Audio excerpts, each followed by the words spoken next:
Governor Rick Snyder will do an internet chat with Michigan residents talking about his State of the State address last night and his plans for 2012. And our own political reporter, Rick Alvin, rejoining us here at the Live Desk to talk a little bit about that, because you were there last night for the State of the State address. You talked one-on-one with the governor prior to his speech. It's pretty unusual.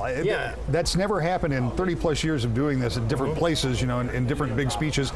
The principal, the governor, generally always wants to be alone with their thoughts. They need some time to focus in on what they're going to be doing, but he took the time out here to talk to you about the future of Michigan. He was very excited. I mean, he is a different governor. We've talked about this before, and his attitude is different. He very much is a cheerleader for the state, but he's also a real optimist and believes that he doesn't want to worry about taking credit. He doesn't worry about taking blame or placing blame. He wants to see some kind of activity, some kind of forward progress, and that's what we talked about a lot. But during his speech, he talked about some of those big issues that the state of Michigan still faces, because while he thinks things have gotten better in the past year, he admits we still have a long way to go.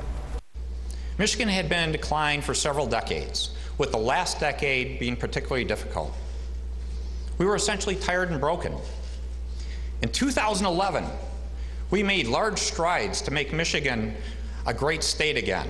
We came together and worked with relentless positive action at a dog-ears pace. While we should be proud of the progress, much remains to be done. Detroit has many exciting developments going on, and resolving the city's financial challenges would clear the path to a bright future.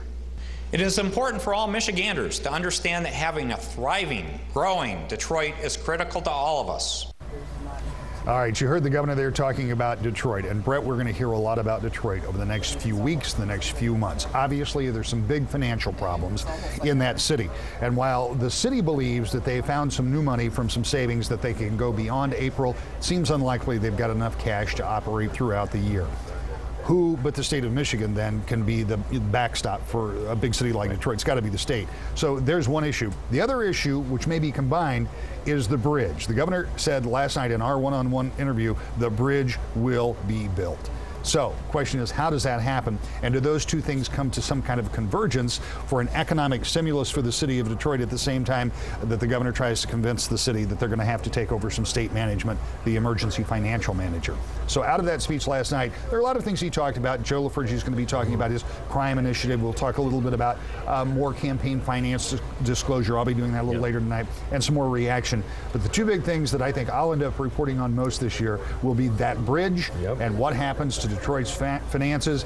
And and I think most people do understand, but it really does have an amazing impact on us here in West Michigan, because so much of our commerce depends on what goes on there. Those are two huge issues that we'll be discussing here. Big fights on the future. But I have one little question for you. Last year, he did his State of the State basically off the cuff. Hardly using any kind of written speech at all. Did he do the same thing this time? He used bullet points, and that's what he does for most of his speeches. In fact, we used to get a text of speeches for Governor Granholm, Governor Engler. We just get bullet points because that's all he goes out there with. He's got 30 different bullet points that he wants to make, and most of the rest of it is just him talking to the legislature and the people of the state about what he wants to do. He's very comfortable knowing what it is he wants to talk about, and that's how he approaches it. Really interesting stuff. Thank you so much, Rick. Looking forward to your reports later on tonight. And, of course, you can find more coverage of the governor's State of the State address online, including that entire address. It's posted online at woodtv.com.